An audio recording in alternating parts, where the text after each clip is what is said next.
Hai, Assalamualaikum. Nama saya Muaz.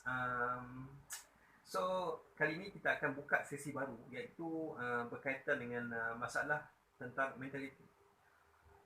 Antara isu yang saya nak kupas untuk hari ini ialah benda-benda berkaitan dengan IPTA dan IPTS.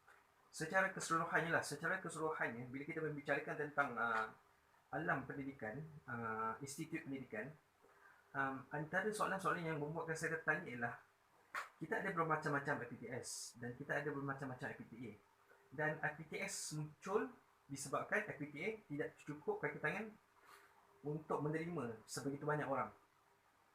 Kita sedia maklum dengan benda tu dan kita faham, dan ini adalah bukan satu bantuan yang diberikan oleh pihak swasta untuk menjamin bahawa setiap pelajar-pelajar yang ada di Malaysia ni berjaya dididik untuk menjadi orang yang profesional. Tapi kita pilih saya cuba untuk isukan benda ni, dan kita faham biar kita sentuh satu isu saja, iaitu untuk segala ilmu yang telah diberikan untuk setiap tempat, setiap IPTS dia ada kisah dia, setiap IPTA dia ada kisah dia, dia ada keutamaan dia. Tetapi bila kita membicarakan tentang keutamaan ilmu, bila masa kita akan sampai satu gap di mana setiap ilmu-ilmu yang ditawarkan tu telah dicapai tahap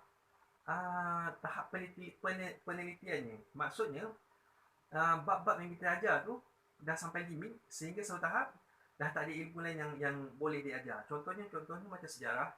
Sejarah kita ada 13 bab. So sampai situ je lah, sebab dah tak ada benda yang nak diceritakan. So bermaksud dia sampai suatu tahap di setiap sekian institut ni dia akan menceritakan benda yang sama berulang-ulang. Jadi kalau itu yang diceritakan, kalau setiap institut sekarang ni membicarakan tentang sesuatu perbualan yang sama, kenapa tak di-standardizkan apa benda yang patut dipelajari? So bila kita cakap pasal kejuruteraan, kita cakap pasal IT, kita cakap pasal culinary, even kita cakap pasal muzik, kita cakap pasal multimedia, so semuanya ilmu-ilmu ni akan di satu tahap dia akan bergantung dengan teknologi yang ada di ketika itu. So apa lagi yang membezakan institut-institut IPTA ataupun IPTS ataupun sesiapa mereka? Kenapa kita tak sekalikan sahaja pendidikan ni, dan setiap tempat tu dia tak perlu nak ada macam own identity dia sendiri? Sebab antara isunya ialah, contohnya daripada IPTA tiba-tiba nak masuk kepada IPTS, dia seolah-olah macam kena belajar balik apa benda yang ada, walaupun dia orang menggunakan subjek tajuk yang sama. Sebenarnya memang ada kisah tentang kita boleh menukarkan apa ni orang kata apa, macam apa benda yang telah kita pelajari sebelum ni, kita boleh tukar kepada subjek yang subjek yang diajarkan benda yang sama. So kita boleh transfer kredit. Tu sebenarnya orang kata macam benda ni tak ada isu lagi lah sebenarnya. So tak ada isu lah sangat lama sebab kita boleh transfer kredit kan. Tapi sampai bila tahap dia, bila masa kita menyeragamkan apa benda yang sepatutnya ada pada pemikiran seorang pelajar di bumi Malaysia ni, di mana penghujung dia, di mana pengakhiran dia. Dan kita lihat mereka ni sentiasa ada satu, orang kata apa, suatu kerjasama dan suatu debat antara mereka bila kita kata secara sihat. Dan kita faham benda tu sebab manusia dia harus ada identiti yang berbeza-beza. Tapi tidakkah itu merupakan keputusan individu untuk menjadi orang-orang yang unik? Kenapa kita tak seragamkan sahaja pendidikan, kita beritahu sahaja kepada mereka semua untuk apa benda yang harus mereka tahu tentang dunia ni, dan mereka lah yang mencorakkan, masing-masing pelajar ni lah yang mencorakkan bagaimana harusnya untuk dia berkomunikasi atau berinteraksi dengan apa benda yang dia ketahui dan dengan apa benda yang dia ada pengalaman. Jadi apakah logiknya kalau kita nak menyeragamkan pendidikan yang ada di institut tinggi ni, dan adakah itu relevan, dan adakah itu apa benda yang rakyat Malaysia perlukan? Apakah kepentingan diploma itu sendiri, kepentingan degree itu sendiri, dan sejauh mana kita boleh establish suatu informasi sehingga di tahap di mana kita mengeluarkan tesis-tesis kita yang tersendiri, seolah-olah macam kita sendiri yang menambah bab-bab yang ada di dalam buku teks sejarah itu sendiri contohnya. So jika adanya seseorang yang meneliti sejarah dan mencipta suatu subjek baru di mana dia secara keseluruhannya menjadikan subjek sejarah, contohnya ada 13 bab dia jadi 14 bab, disebabkan ilmu baru yang diketahui oleh pelajar tu. um, Apakah yang telah dipush oleh orang-orang sekeliling untuk especially daripada tenaga pengajar untuk memprovok pelajar-pelajar kita ni untuk cipta subjek diorang sendiri dan menjadikan ilmu tu salah satu benda yang dipertingkatkan pada setiap masa. Maksudnya boleh jadi ada limit, boleh jadi tak ada limit. Sebab apa? Sebab bila kita lihat pelajar, kita lihatkan mereka ni adalah salah satu orang yang dapat menyumbang sesuatu daripada hanya orang yang menerima sahaja. Jadi agak-agak relevan tak idea tu?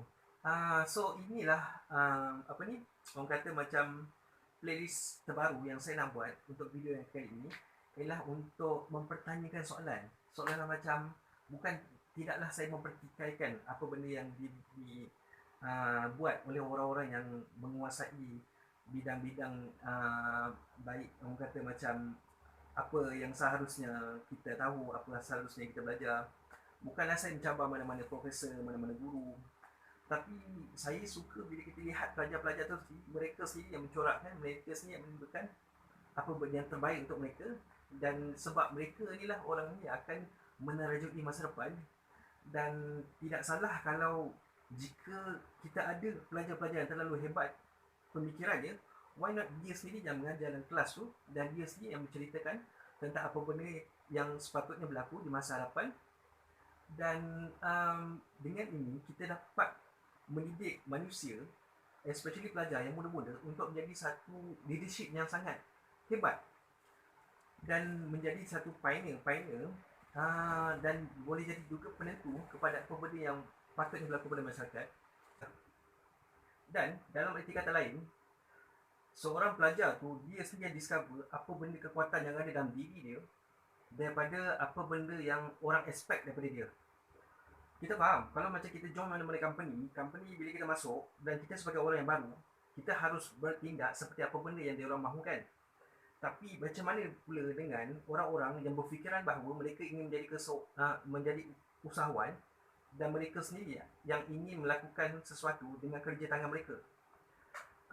Kalau adanya kamu punya kritikan, iaitu dah tentunya FPDA dan PTS ni ataupun sesama mereka sekalipun mesti ada yang berbeza-beza, sebab setiap mereka ada keutamaan dia. Saya faham pasal benda tu. Tetapi apa yang menjadi satu isu ialah bila kita minat sesuatu dan akhirnya kita suka benda lain. Sebab bila kita dah pilih kejuruteraan, kita nak masuk bidang doktor tu susah. Dan macam mana kita boleh, orang kata macam bertolak ansur dengan setiap orang yang kita jumpa ni, dalam keadaan kita memastikan bahawa kita dapat memberikan apa benda yang diorang nak. Sebab benda ni memang dah selalu sangat kita dengar cerita. Belajar multimedia, lepas tu kerja goreng pisang. Belajar IT, lepas tu kerja saham. Kawan-kawan saya banyak macam tu lah. Dia belajar benda lain, lepas tu kerja benda lain. So, ada tak budi bicara kepada mereka ni supaya mereka menentukan apa benda yang diorang nak. Sebab bagi saya, tahap pembelajaran yang ada, sebenarnya benda ni adalah proses untuk mereka mengenal diri siapa yang diorang nak. Lagipun, sayangnya, untuk benda pun yang diorang belajar tu pun bergantung harap kepada apa benda yang ditawarkan oleh industri-industri besar yang ada dekat dunia ni. So, bila kita nak belajar tentang apa benda yang paling rare, kita belajar pasal pembinaan kapal. So kita akan mengajar pasal kejuruteraan dalam mencipta angkasa lepas. So rasanya benda tu agak limited dan hanya orang-orang yang terpilih sahaja. Dan kalau begitu, sekarang ni kita macam ada begitu banyak sangat lambakan dalam bidang multimedia, dalam bidang graphic design. sehingga mereka tidak dapat mencari pekerjaan yang elok sebab semuanya telah diisi kerana bilangan mereka itu terlalu ramai. So apa kaedah yang digunakan supaya dia orang boleh gunakan juga diploma dia orang tu untuk masuk kepada mana-mana subjek yang mana boleh dia transfer kredit secara keseluruhan dan hanya mengajar dan hanya belajar apa benda-benda yang diperlukan, yang mana yang penting, yang induk, supaya um, kefahaman mereka tentang subjek baru tu mudah. Maksudnya kita tahu bahawa kita ni jangan perlu menghafal sangat. Apa yang dimaksudkan ialah kenapa dunia dalam pembelajaran ni adalah penuh dengan hafalan. So kita tak perlu menghafal. Yang perlu kita tahu ialah skill. Skill macam mana kita nak cepat tangkap, cepat belajar. So kalau kita faham macam mana caranya untuk menguasai teknik-teknik sedemikian, kita campaklah ke mana-mana tempat subjek sekalipun, dengan mudahnya kita boleh faham apa benda yang kita cuba inginkan. Dan manusia paling senang nak faham kalau disuka dengan apa benda yang dia buat. Dan ini adalah bukan salah satu perbincangan yang saya cuba langsungkan dengan kamu semua, supaya kita semua dapat memikirkan sebenarnya apa yang terbaik untuk pelajar-pelajar kita, apa diskusi yang kita boleh buat bersama dengan orang, apa dialog yang kita boleh bersama dengan orang, dan apa macam mana penyelesaiannya bila berlakunya permasalahan sekiranya ada perubahan-perubahan dalam cita-cita mereka. Dan kita ni tak lain tak bukan, kita lah orangnya yang memudahkan jalan-jalannya dan memudahkan caranya macam mana dia dalam keadaan untuk mengenal diri dia sendiri, untuk mengetahui potensi dia sendiri. Dan kita lah orangnya yang akan cuba untuk mengilap suatu kebijaksanaan yang ada di dalam setiap diri pelajar itu sendiri. Sebab setiap manusia dilahirkan pemikirannya sentiasa berbeza-beza antara satu sama lain. Yang ada mudah untuk kita fahami, yang ada kompleks, dan ada yang ada suka untuk berfikir sendiri, dan ada yang jenis artistik. Jadi apa yang saya inginkan ialah untuk IPTA dan IPTS ni, dia bukan hanya sekadar bisnes, dia bukan hanya sekadar tempat untuk mengambil keuntungan, dia bukan tempat untuk menjamin bahawa untuk menyediakan peluang pekerjaan kepada guru-guru, tapi dia lebih fokus kepada apa yang rakyat mahukan, apa yang pelajar mahukan, dan macam mana kita guide diorang untuk menjadi manusia yang sehebat-hebat manusia. Harap-harap adalah yang dapat memahami tentang apa benda yang saya cuba nak katakan, sebab saya cakap pun terlalu rambang dan saya terlalu, kalau saya boleh pergi detail kepada setiap apa benda yang saya nak masukkan, tapi setiap masa macam saya macam melompat-lompat topik, sebab saya cuba nak kumpulkan informasi ni dalam satu video saja. Lepas tu esok ni saya nak buat pasal video lain pula. Dan sebenarnya apa-apa pun perbualan ni adalah perbualan santai, dan sajalah nak berbual saja. Sajalah kita nak memikirkan sesuatu. Saya nak kita semua menjadi orang yang pemikir, kita semua menjadi orang yang kreatif dan kritis dan berinovasi. Dan kalau ada antara idea-idea lain yang kamu boleh katakan, kamu boleh isi di ruangan komen untuk mengetahukan apa pendapat kamu, apa benda yang kamu rasa relevan, apa benda yang kamu rasa saya patut perbetulkan. Dan apa-apa pun, insyaAllah kita akan bertemu di masa yang akan datang, jika masa mengizinkan, insyaAllah. So, baik-baik jadi. Assalamualaikum.